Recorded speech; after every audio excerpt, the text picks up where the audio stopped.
할렐루야. 예, 잘 지내셨습니까? 예, 말만 그렇게 하시고 삶은 힘들죠. 우리 앞뒤 좌우로 인사하겠습니다. 사랑하며 섬기겠습니다. 사랑하며 섬기겠습니다. 예, 예, 커피 한 잔 사겠습니다. 예, 어떻게 이렇게 참 착하십니까? 해란 대로 다 합니까? 밥 사라 하면 밥 사겠습니다 하고, 커피 사라 하면 커피 사겠습니다 하고, 근데 실제로는 안 사주시죠. 예, 참 우리 마음은 원이지만은 여러 가지 상황상 밥을 못 사주고 또 커피도 못 사주는 수는 있지만 마음만큼은 사랑하고 섬길 수 있는 우리들 다 되기 바랍니다. 예. 여러분, 기쁜 소식을 알려드릴까요 말까요? 예, 알려드려야 되겠죠. 예. 여러분들, 우리 교회가 참 하나님의 사랑을 많이 받고 있습니까? 안 있습니까? 받고 있죠. 은혜를 많이 받고 있습니다. 우리 교회 오늘 처음 오신 분은 이게 무슨 이런 교회가 다 있나 하겠지만은 우리는 너무나 하나님의 은혜를 많이 받고 여기까지 왔습니다. 이제 결실의 계절에서 여러분들 결실 중에 최고의 결실이 뭡니까? 사람이죠, 사람. 돈, 과일 다 있지만은 제일 중요한 것은 사람입니다. 사람의 결실, 영혼의 결실이 제일 많은 때가 이제 이 가을이면 좋겠는데, 여러분, 충격적이고도 비밀스러운 이야기인데 다른 사람들한테 얘기하지 마십시오. 지난 한 달 반 사이에 여러분, 임신한 부부가 6가정이나 됩니다. 박수 한번 쳐야 되는가요? 하나님 감사의 박수 한번. 네. 제가 저번에 한번 수요 예배 때 한번 얘기한 것이 있습니다. 제가 원래 다른 건 못해도 이 출산에 대한 영험한 능력이 있어서 애 3가지는 내가 책임진다고 했는데 벌써 애 3을 가진 임신하신 분이 2가정이 있고요. 그 다음에 4가정은 허니문 베이비 그 다음에 이래저래 해가지고 하여튼 애가 벌써 6명이 났습니다. 예. 지금 간이 조마조마해지신 분이 여기 몇 분 계십니다. 어떻게 하셨지? 이렇게 하시는데 다 아는 수가 있습니다. 우리 교회가 영유아부가 시작한 지가 지금 한 5개월 조금 지났습니다. 근데 감사하게도 그 사이에 영유아부가 많이 성장하였고 또 부산시에서는 유래를 찾아볼 수 없을 정도로 빠르게 성장을 했는데 특히 부산노예나 이런 데 가면은 깜짝 놀랍니다. 저희 동기생들이 그 비법을 알려달라고 했는데 일단 당신부터 애 셋을 넣으시오.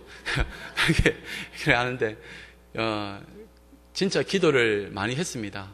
우리 교회 아이들의 웃음소리가 많이 이렇게 났으면 좋겠다는 생각으로 기도도 많이 했고 또 영유아부 부흥을 위해서 얼마나 많이 관심 가지시고 기도를 많이 하셨습니까? 그런데 이제 영유아부에서 또 너무 사람이 많아지고 그렇게 되니까 영아부를 하나 분리해서 분림 예배를 좀 드리려고 합니다. 그래 되니까 지금 하나님께서 급하셨죠. 계속적으로 그렇게 분립을 한다 하니까 계속 너도 나라. 야, 이왕이면 너도 나라. 그렇게 애가 6명인데 지금 얼마나 날지 모르겠습니다. 제가 바라기는 60세에도 한번 나올 수 있는 은혜가 하기를 바랍니다. 그래서 지금 이미 계산해 보니까 8개월 밑으로 벌써 굉장히 많아요. 그런데 1년 미만으로 따지고 보면은 벌써 한 20가정 정도는 되는 것 같습니다. 여러분, 이 아이들이 우리의 미래가 됩니다. 이 아이들이 자라서 또 친구들도 전도하고 교회는 이 아이들, 이 마당에는 애들 시끄럽다 할 정도로 막 뛰어다니고 계단 오르락내리락 하고 할머니, 할아버지하고 막 부르고 다닐 건데 얼마나 감사한 일입니까? 부산에 이런 교회가 있겠습니까? 어떻게 한 해에 그것도 몇 개월 만에, 그것도 5개월, 6개월 만에 하나님께서 은혜를 주셔가지고 이 영아부를 하나 더 생긴다는 것은 굉장히 기적 같은 일입니다. 온 교회가 지금 교회 학교가 무너졌다, 또 부서를 폐쇄했다, 영아부가 없어졌다 이렇게 하는데 우리 부산 땅에서 그것도 서구 땅 가장 고령화가 심하고 아이들이 없는 이 땅에 하나님께서 이 모든 땅에 또 이 모든 시대 속에 아픔이 있는 이때에 우리 교회에 기쁨으로 이 아이들을 주신 줄 믿으시기 바랍니다. 그러니 우리 교회가 얼마나 축복받은 교회입니까? 여러분, 전도할 때 다른 거 필요 없습니다. 기도하고 또 이렇게 열심히 해야 되겠지만 일단 우리 교회 가서 예배를 드리면은 혹시 하나님께서 임신할 줄 어떻게 알겠냐? 가자! 안 믿는 사람이든 믿는 사람이든 절에 가서 빌지 말고 교회 와서 기도하자. 예, 여러분, 얼마나 감사한 일입니까? 약간 사이비틱하지만은, 예, 이미 6가정이 이렇게 됐는데, 앞으로 12월 때까지 제가 개인적으로 7번째 놓는 임신을 하시는 분에게는 제가 특별 선물을 드리려고 합니다. 대한민국에서 제일 좋다는 그 미역 중에 하나가 우리 부산의 어디입니까? 기장미역이죠. 일반 미역하고는 다릅니다. 이 기장미역은 한번 넣었더니 이게 막 풀어져가지고는 죽을 먹는 것 같아요. 너무 좋다고 하는데 저는 잘 못 먹겠습니다. 그렇지만 하여튼 임신하는 그분에게 제가 기장미역 얼마입니까? 뭐라 합니까? 하여튼 한 달아이 비스무리하게 말린 것을 드리도록 하겠습니다. 어쨌든 넣으십시오. 여기에 계신 분들 중에 나는 이미 늦어서 하는 분도 아직 사라보다는 어리시니까 기도 많이 하시고, 예, 좀 강건하여 자식을 많이 놓기 바랍니다. 예, 오늘날 우리에게 주신 하나님의 기쁜 소식이라는 것을 기억하시고 하나님의 역사는 계속 이루어진다. 그렇게 믿음으로 생각하시고 또 교회를 감사하게 또 생각하시기 바랍니다. 오늘 말씀은 공교롭게도 이 기쁜 소식과 아울러 출산에 관한 이야기입니다. 야, 신기하다. 어떻게 이 주제와 이 구절과 또 출산의 이야기가 겹치는가. 오늘 6번째 임신한 소식을 들었어요. 감사합니다. 여러분, 우리가 하나님의 말씀을 볼 때에는 우리의 삶과 연결해서 봐야 됩니다. 그냥 성경에 있는 이야기니까 뭐 우리와는 상관없다 보지 마시고 또 그 안에서도 그 내용의 참된 의미를 깨달아야 됩니다. 사실은 레위기서는 율법서이지 않습니까? 율법서라는 개념 자체가 우리에게는 어떤 행동의 제약을 많이 이렇게 주신지 않느냐. 613가지의 그 조항 때문에 우리가 힘들어서 못 살겠다가 아니라 하나님의 은혜 가운데 있으니 613가지의 조항을 뛰어넘는 하나님의 은혜로 우리를 붙잡으시니 얼마나 감사한가. 지금은 은혜의 시대를 살아가고 있지 않은가. 그러니까 하나님께 감사해야 된다는 겁니다. 율법은 우리가 다 지킬 수 없다는 것을 우리 스스로가 인정하지 않습니까? 그런데 하나님께서는 이 율법을 왜 주셨는가? 여전히 우리에게는 이 613가지의 이 조항들, 그 하나하나의 의미를 잘 모르기 때문에 하나님이 우리를 마치 노예처럼 가두어 버리려고 그렇게 하신 것 아니냐? 그거 아닙니다. 이 레위기서의 주제는 거룩과 성결입니다. 어떻게 지악 많은 인간들이 하나님 앞에서 거룩한 백성으로 살아갈 수 있겠는가? 그 방법으로 이러한 율법을 주셨습니다. 그런데 이 율법을 인간의 힘으로는 지킬 수가 없습니다. 그러나 인간은 그렇게 지켜야지만 그 기준을 넘어서야지만 하나님 앞에 설 수 있다고 하지만 한 사람도 그 율법을 이룬 사람이 없습니다. 이 정도는 되어야지 너희가 나의 백성이라 할 수 있고 이 정도는 너희들이 지켜야지만 내 앞에 설 수 있다는 겁니다. 그런데 이 율법을 지킬 수도 없는데 왜 주셨냐? 그러니 우리의 힘으로는 도저히 안 되니까 누구의 힘으로? 예수의 이름으로 우리를 품으시고 그 율법의 모든 것을 다 뛰어넘게 하신다는 겁니다. 우리의 연약함이 이 율법 하나를 보더라도 여러분 얼마나 감사합니까? 십계명 빨리 외우시는 분 계시죠? 나우 이안부 살간도고탐. 예. 이 10가지 나우 이안부 살간도고탐 십계명 나중에 한번 보시면은 변목사님 신통하다 할 건데 나우 이안부 살간도고탐 이것만 해도 거기에서 파생된 조항이 얼마나 많은지 몰라요. 그런데 우리는 이것을 다 지킬 수 있는가? 사실은 못 지킵니다. 하루에도 우리가 거짓말을 몇 번이나 하는지 몰라요. 여러분 지금 여러분들이 저하고 얘기하는 가운데서도 거짓말을 얼마나 많이 했는지 모르겠습니다. 사랑하며 섬기겠습니다 했지만 속으로는 내가 저 사람을 왜 섬겨야 돼? 내 돈 아깝게? 또는 이 사람은 잘 모르는 분인데? 저번에 이 사람은 나한테 커피 한 잔 더 사야 되는데 아직 안 갚았어. 뭐 이런 식으로 여러 가지 생각이 있었지 않았겠습니까? 다양한 상황이 있기 때문에 우리가 율법을 지킨다는 것은 어렵습니다. 그런데 착각으로 바리새인들은 다 지킨다고 합니다. 부자 청년도 자신은 어릴 때부터 그 율법을 다 지켰다고 합니다. 말도 안 되는 겁니다. 자식이 부모에게 자신은 효도한다, 효자라고 하지만은 자식 키워보신 분은 알지 않습니까? 아이 때문에 소상한 적이 어디 한두 번입니까? 아기 때에 젖을 안 먹어가지고 엄마 아빠 마음 소상하게 한 것 있습니까? 없습니까? 우리가 그렇게 엄마 아빠 마음을 아프게 했다는 겁니다.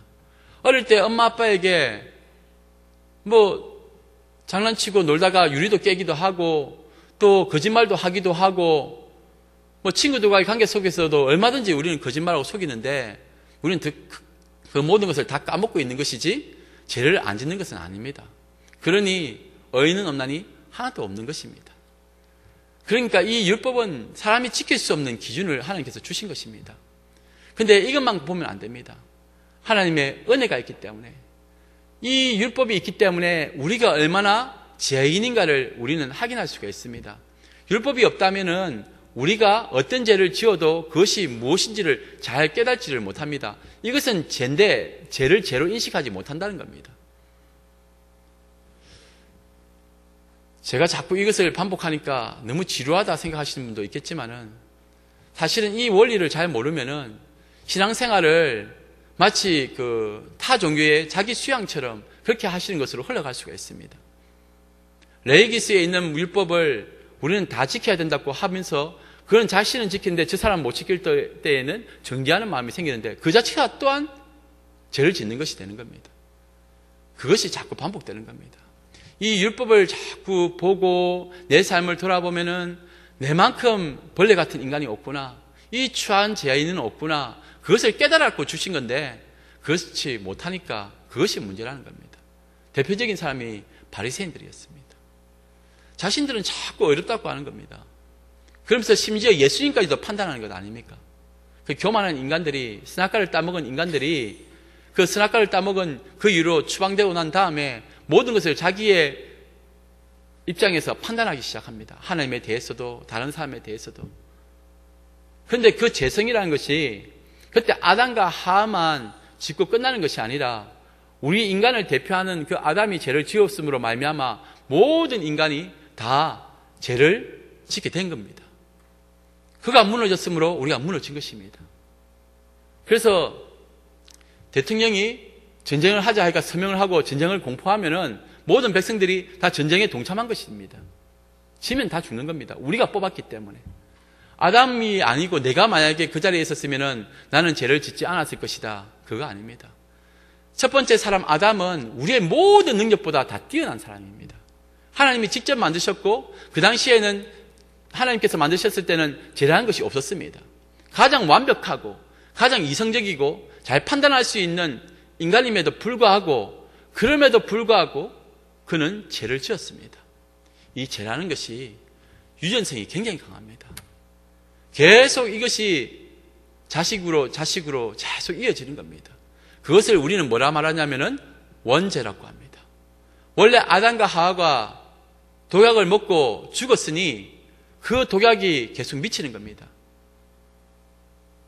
원자폭탄을 피폭당한 그때 당시에 할아버지가 다음 때에 원치 않지만은 그 아이까지도 그렇게 이어지는 것입니다. 그리고 그 다음 때까지도 계속 유전으로 내가 원치 않고 나는 그 죄를 짓지 않았는데도 그때의 피폭을 당하지 않았음에도 불구하고 내가 유전병처럼 이렇게 이어져 간다는 겁니다. 우리도 마찬가지입니다. 그 죄라는 것이 유전성이 강하고 이것이 확장되고 확산되는데 얼마나 빠른지 모릅니다. 그래서 오늘 우리에게까지도 그 죄가 미쳤고, 그리고 심지어 엄마가 아기를 베고 아기를 낳는 것조차도 죄 가운데서 잉태했기 때문에 의인이 없다는 겁니다. 그래서 우리는 죄 중에 태어났다고 고백하는 것이 우리 기독교의 정통 진리인데, 특히 우리 개신교에서는 그렇게 믿는데, 캐톨릭 같은 데는 무흠 잉태설이라는 것이 있습니다. 마리아는 무흠하다, 흠이 없다, 죄가 없다. 왜냐하면 예수님이 거룩하신데 어떻게 부정한 자에게서 거룩한 자가 나오느냐, 이렇게 보는 겁니다. 아닙니다. 마리아는 인간입니다. 그 인간의 몸에서, 그 죄악 많은 인간의 몸에서 우리 주님이 오셨습니다. 그런데 예수님은 거룩하십니다. 인간적인 생각으로 예수님이 거룩하시니 마리아도 동일하게 거룩한 것 아니냐, 신격화시키면 안 됩니다. 모든 사람이 죄를 범하였음에라는 이 모든 안에는 마리아도 들어있는 것입니다. 그러니 어떻게 인간인 마리아가 무음해서 잉태를 하고 나올 수가 있느냐? 그건 아니라는 겁니다. 그러니 우리는 날 때부터 죄인이요, 날 때부터 그 악함을 가지고 태어난 것입니다. 그래서 그것이 본성대로 자꾸 제약된 길로 가도록 만드는 겁니다. 그래서 우리가 고속도로를 운전하다가 핸들을 넣어버리면은 내가 원치 않는 방향으로 그냥 편향되어서 쭉 가듯이 우리도 우리 인생에 아무 생각 없이 믿음 없이 그냥 그대로 내버려 두면은 가만히 있으면은 우리는 무질서한 상태로 갑니다. 연력학 제2법칙, 엔트로피 법칙이라고. 질서에서 가만히 두면은 무질서로 가는 것이 모든 자연계의 법칙이라는 겁니다. 그런데 우리도 가만히 두면은 그렇게 됩니다. 집도 가만히 두면은 깨끗할 것 같지만은 아닙니다. 그것이 계속적으로 부패하게 되고 나빠지게 됩니다. 영적인 것도 마찬가지입니다.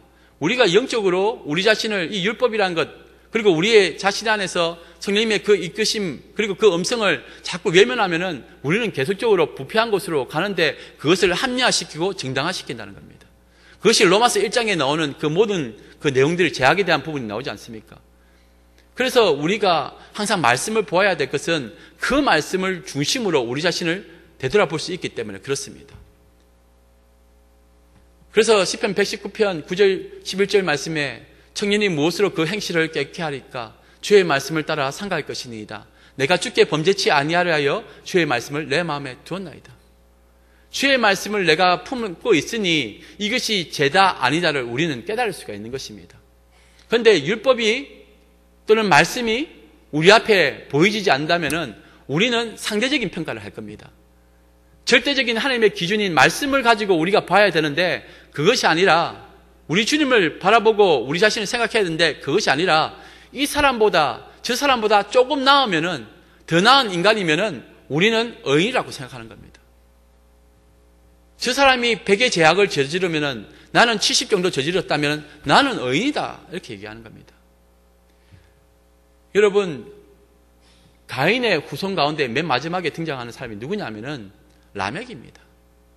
이 사람이 지금 자기의 조상이었던 가인이 아벨을 죽이고 난 다음에 하나님의 은혜 가운데서 그러한 또 하나님께서 보호해 주시고 또 이렇게 7배로 그 가인을 해코지를 하면은 7배로 갚겠다는 그 말을 악용해가지고 자신은 정당방위를 했고 자신의 조상이었던 가인은 자기의 시기심 때문에 질투심 때문에 아벨을 죽였다면은 나는 오히려 그 나를 해코지라는 사람은 77배의 벌을 받아야 되는 거 아니냐. 자기를 정당화합니다. 그러니 인간의 마음이 얼마나 부패했냐면은 나는 저 사람보다 조금 나으면 자기가 의인인 줄 압니다. 신앙생활 하면서도 다른 사람을 보면서 신앙생활 하는 사람들이 그래서 위험한 겁니다. 주님 십자가 바라보면은 아무리 내가 열심히 한다 하더라도 나의 공로를 내세울 수가 없습니다. 그런데 자꾸 다른 사람을 바라보니까 나는 하는데 너는 왜 못해? 나는 옛날에 했는데 너는 왜 못해? 이렇게 정죄의 칼날로 기준으로 이 율법의 잣대를 들이대는 겁니다. 그 율법은, 그 말씀은 나에게 적용하는 것입니다. 이걸 잘 보아야 됩니다.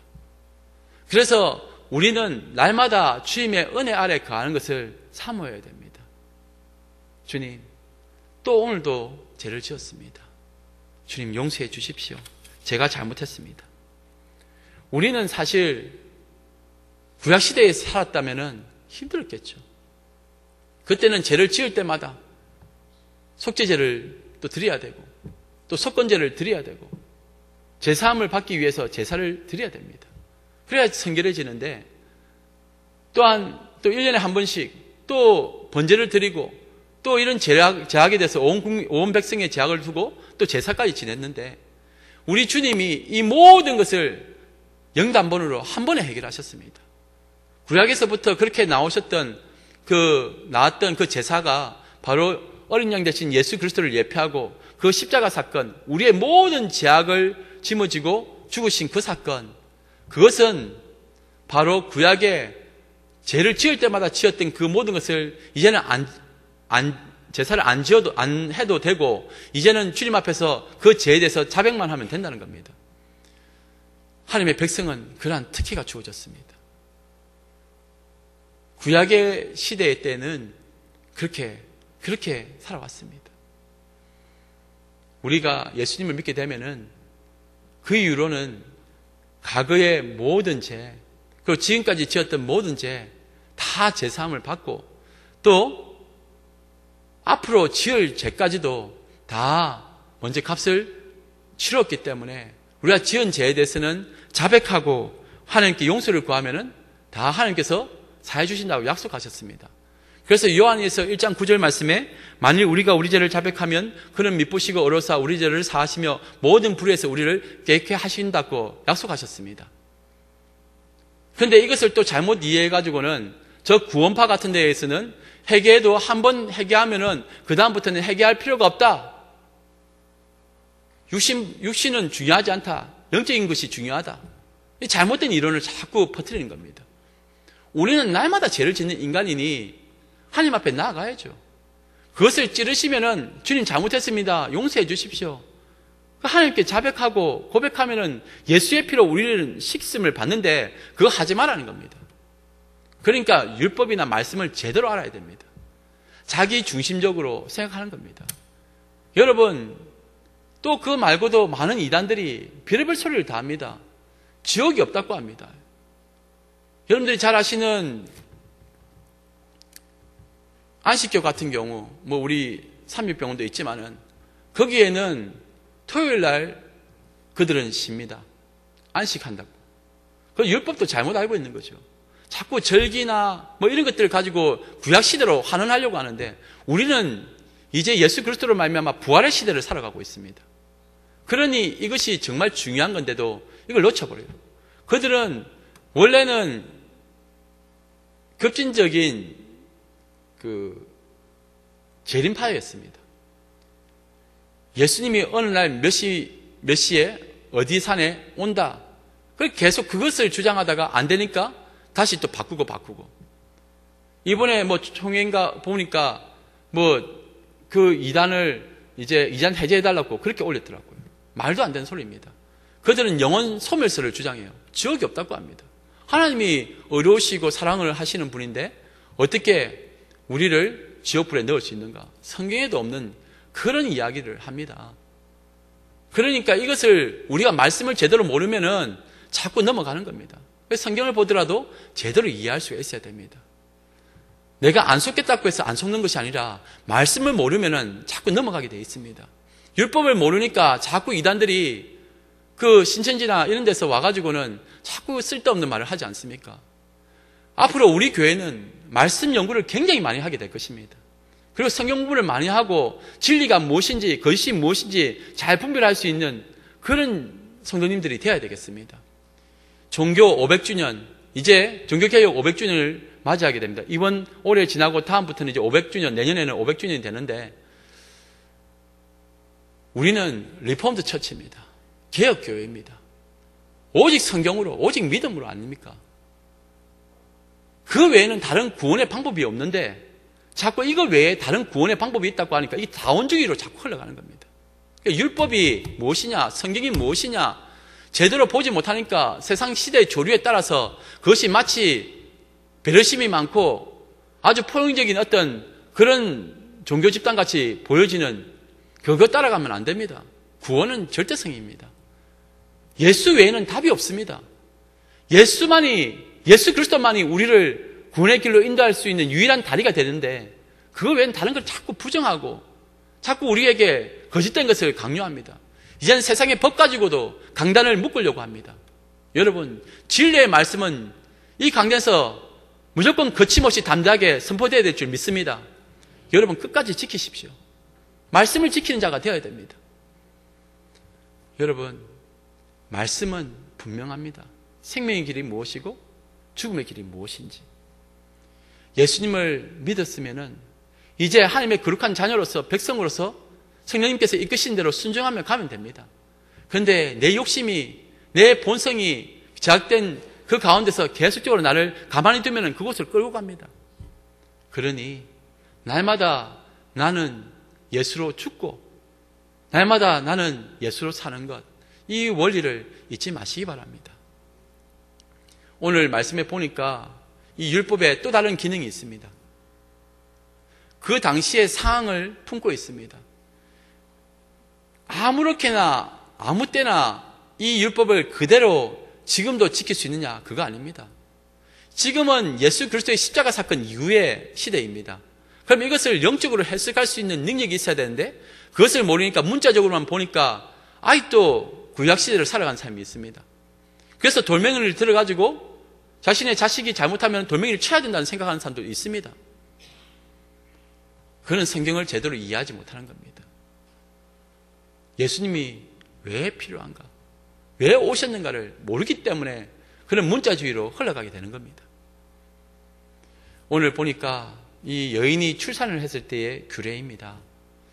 특별히 여기서 주목해야 될 것이 이 남자를 낳았을 때와 여자를 낳았을 때의 이 부정하다 또 거룩해지다 이것을 이야기를 하는데 사실은 이 율법적 기능은 사회적 약자 보호법입니다.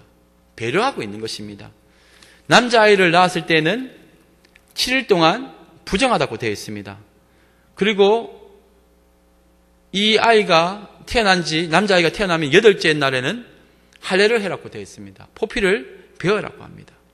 그리고 그 여인은 33일 동안 지나야지만 사늘이 깨끗해진다고 말씀합니다.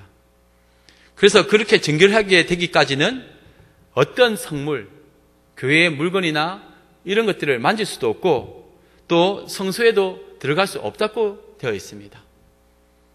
왜 하나님께서는 이렇게 못하게 하셨을까요? 또 여자를 낳으면은 2일에 동안 부정하다고 했습니다. 14일 동안 부정하다고 했습니다. 남자는 7일, 여자는 14일, 2배입니다. 그리고 산혈이 깨끗하게 되면 66일을 지내야 된다고 했습니다. 33일을 부정하다고 했던 남자와 다르게 66일을 부정하다고 합니다. 2배로 이렇게 부정한 시간을 가진다는 겁니다. 여러분 여기서 깨끗하다, 더럽다를 보면 안 됩니다. 이것을 어떻게 보냐면은 이로우냐 해로우냐를 보는 겁니다. 부정하다는 말은 그 사람을 만지면 내가 제약을 저지른다는 의미도 있겠지만은 아울러 그 당시 상황에서 이 여인들을 보호하기 위한 것입니다. 그 당시에는 위생 상태나 또는 의료 상태나 이것이 다 안 좋기 때문에 산모나 아이를 보호해야 되는데 사람들은 지금처럼 손을 씻는다거나 또는 무슨 세제가 있어가지고 씻고 만난다거나 이런 것이 없었습니다.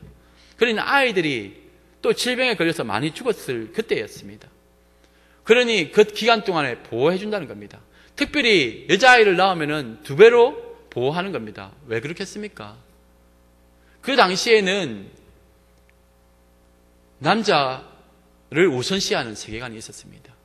남자가 모든 유업을 받고 또 남자가 그 부분에 있어서 힘이 되었었고 또 의지할 사람이었습니다. 남편이 죽고 나면 아들을 의지하는 겁니다. 그런데 남자가 아니라 딸을 낳게 되었으면은 이것은 본인뿐만 아니라 주위에도 실망이 굉장히 큽니다. 왜? 노동력이 필요한데 그 노동력을 대신할 사람이 없으니까.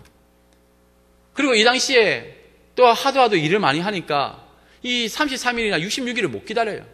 일하러 가라는 겁니다. 본인이 일하러 갈 수도 있고 주위에서 또 강건해가지고 일해라. 딸을 낳았는데 너 뭐 잘했다고 일을 하냐? 일 안 하고 쉬냐? 뭐 그렇게 야단칠 수도 있지 않겠습니까? 그런데 하나님께서는 그 상처받은 마음을 품어주시고 안아주신 겁니다. 그리고 그 산모를 보호해 주신 겁니다.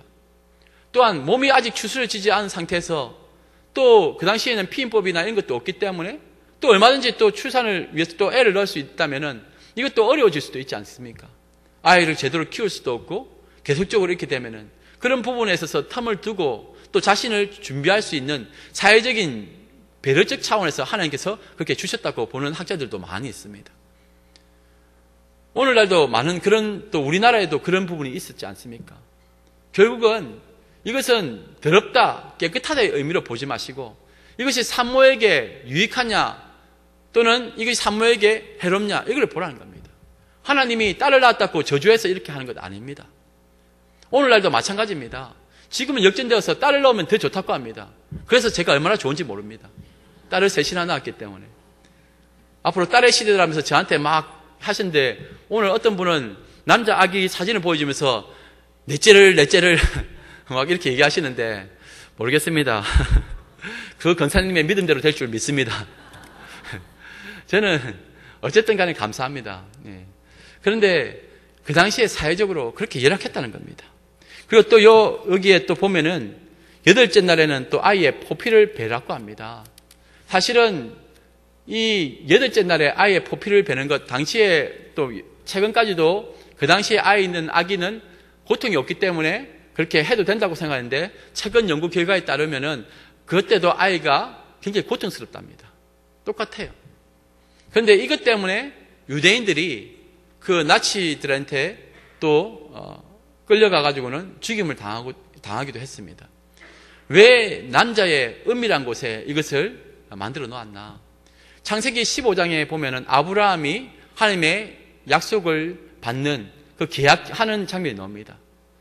그 짐승 사이로 또 이제 우리 주님이 지나가시는 모습이 나오는데, 그거는 그 짐승을 갈라놓고 그 사이로 지나간다는 의미는 고대 근동의 간섭입니다.